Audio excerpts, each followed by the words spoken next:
صباح الخير. معاكم حاتم النجار وحلقة جديدة. النهاردة هنتكلم عن موضوع الذهب في مصر. النهاردة أنا عايز بس مبدئيا عايز نتفق إن الذهب سلعة زي أي سلعة موجودة في الحياة. يعني إيه الكلام ده؟ يعني عليها طلب وعرض. قانون الاقتصاد معروف في الدنيا كلها يا جماعة. إذا زاد الطلب على أي سلعة والعرض كان قليل، فطبيعي جدا إن السعر يعلى. وده يمكن يفسر شوية إيه اللي بيحصل في الأسعار الذهب في مصر.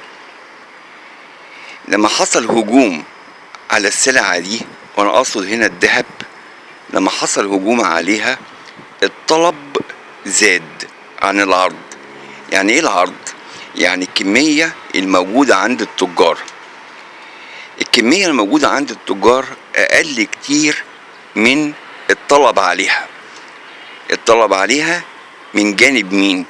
من جانب الناس اللي عايزة تشتري. فطبيعي جدا التاجر عايز يكسب، فقوم يعمل ايه؟ يرفع السعر. ده مش السعر الحقيقي للذهب، ده نتيجة مباشرة لزيادة الطلب على الذهب. طب ليه زاد الطلب على الذهب؟ لأن الناس خطأ شايفين إن الذهب ده هو الملاذ الوحيد أو المخزن القيمة الوحيد الحقيقي للعملة. طب ليه حصل كده؟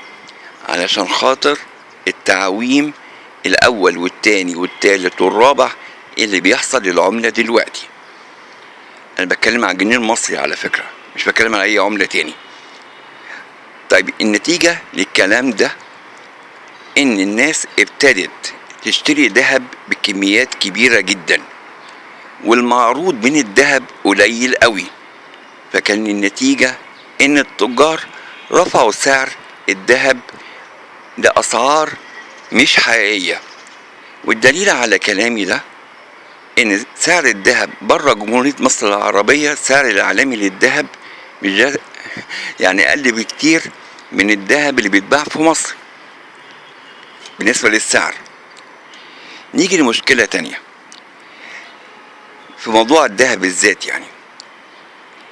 في إحدى مراحل التصنيع للذهب، في مرحلة كده، مرحلة نهائية تفنيش المنتج، بيتم إضافة بودرة أو حاجة معينة بتخلي الذهب دايما يلمع. عشان كده اللي بيشتري ذهب من بره بيقولك بيلمع أكتر من الذهب في مصر. وده نتيجة طبيعية. ليه؟ لأن هنا في مصر البودرة دي اللي بتضاف على المرحلة النهائية للذهب في تصنيع الذهب دي غالية جدا. فالتجار بيوفروا، أنا بتكلم على مصر، التجار بيوفروا.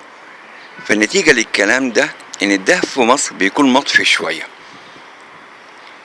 عشان مفيش البودرة دي ما بيضيفوهاش. ليه ما بيتمش إضافة البودرة دي؟ علشان خاطر البودرة دي تمنها غالي جدا، لكن بره بيضيفوها. عشان كده بيقولك ايه، اللي بيشتري الذهب من الخليج مثلا، من اي حتة بره مصر، بيكون الذهب انقى وبيلمع اكتر. انا مش هطول عليكم في الموضوع ده، ولكن النصيحة ان الاسعار الذهب هتنزل. ليه؟ لان الحكومة المصرية سمحت للناس اللي جاية من بره بامتلاك الذهب ودخوله مصر. معنى الكلام ده ايه؟ ان الكمية المعروضة هتكون اكتر من الطلب. وهنا هنيجي للمرحلة الختامية في كلامي. لان لما المعروض بيزيد عن الطلب، العرض بيزيد عن الطلب، اجباري، ده قانون في الاقتصاد، اجباري السعر لازم ينزل. هنتكلم اكتر في موضوع الذهب في مصر في حلقات تانية. تابعوني، كنت معاكم حاتم النجار.